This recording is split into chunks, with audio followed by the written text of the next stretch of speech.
Let's be honest. Most of us have a kind of broken relationship with money. We're constantly told to chase more of it, right? Believing that it's the direct path to a better life. But what if that's the very thing holding us back? So, today, we're going to dig into a totally different path, the real path to financial freedom. Okay, right off the bat, let's just tackle this huge internet myth. You see it everywhere, don't you? Build passive income and you're set for life. But here's the thing. The source material for this explainer basically says, nope, that's not how it works at all. There is no magic money button. So if the online gurus are wrong, what's right? I mean, what's the real path? The one that actually works for not just getting rich, but for living a truly rich life? That is the big question we are going to unpack today. And here's our game plan. First, we're going to dismantle some big myths, like the whole link between spending and happiness. Then we'll get into the status game that we just can't win. We're going to look at how our own brains can work against us, creating these dangerous money addictions. And then we'll build it all back up with a brand new formula for wealth and a really powerful new way to think about saving. Okay, first up, this idea that if you're feeling down, just throw more money at the problem. You know, a bigger house, a fancier car. It seems so logical, but a lot of the time, it's just a lie we're telling ourselves, because the actual link between more spending and more happiness is incredibly weak. You know, the crazy thing is, our spending often has almost nothing to do with the actual stuff we're buying. It's all psychology. It's like a little window into our insecurities, our hopes, our dreams. Every time you buy something, you're really just trying to scratch some kind of emotional itch. And that emotional itch, well, it leads us right into our next big topic, the invisible forces that are secretly controlling your wallet. We all like to think we're in charge of our financial decisions, but a lot of the time, there are these deep-seated psychological traps pulling all the strings. Okay, check this out. It's called post-traumatic broke syndrome, and it is so powerful. This happens when past trauma, like maybe growing up with very little money, creates this deep-seated fear. So even when you're super successful, you just can't bring yourself to spend. There's this voice in your head that's just screaming, I can never, ever go back to that. You end up hoarding money out of fear, not as part of a real strategy. And this is a brilliant way to think about why we buy things. Just ask yourself this. If you were stuck on a deserted island and there was no one around to impress, what would you own? You'd pick things for their utility, a tough pickup truck, a comfy house. But in the city, surrounded by people, we often go for status, the flashy Lamborghini. It's not about what the car does, it's about what it signals. So, that leads us right into the status game. And, spoiler alert, it's a game we are pretty much designed to lose.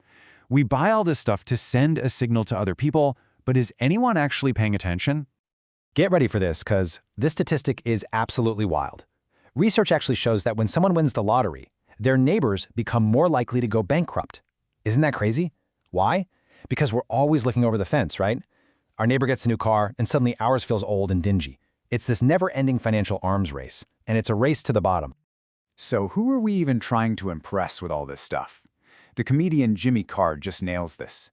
He says in your 20s, you're constantly worried about what everyone thinks of you. In your 30s, you try to act tough and say, I don't care what anyone thinks.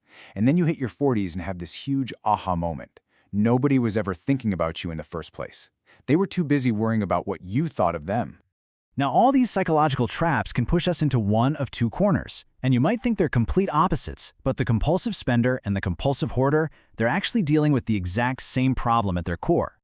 Think about it. You've got one person who literally can't stop swiping the credit card, always chasing that next emotional high. And then you have another person who saved their entire life, has more than enough to retire, and is now totally terrified to spend a single dollar.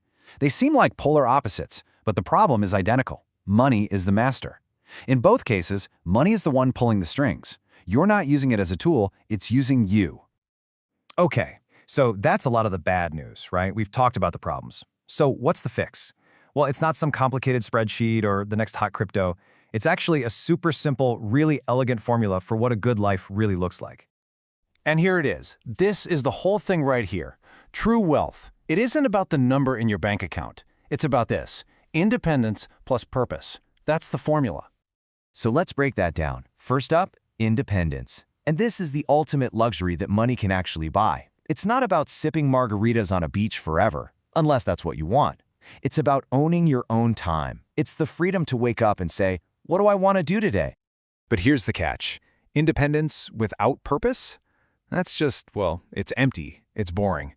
Purpose is your why. It's that thing that's bigger than just you that gets you fired up in the morning.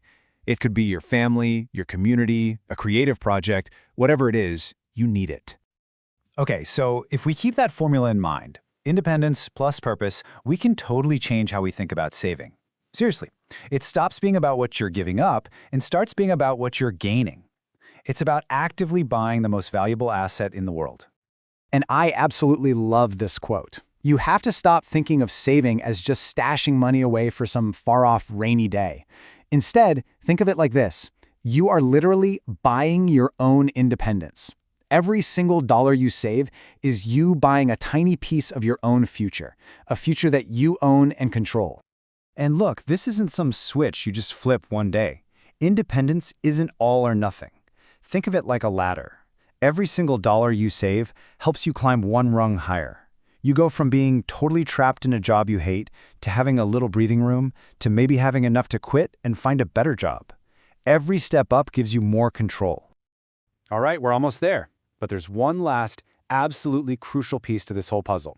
We spent all our time focused on the what you have part of the equation, right? But the real secret, the real power, is in managing the other side, what you want. That's the key to actually feeling wealthy. The source tells this great story about his grandmother-in-law. She lived a super happy life on just her Social Security checks. And why?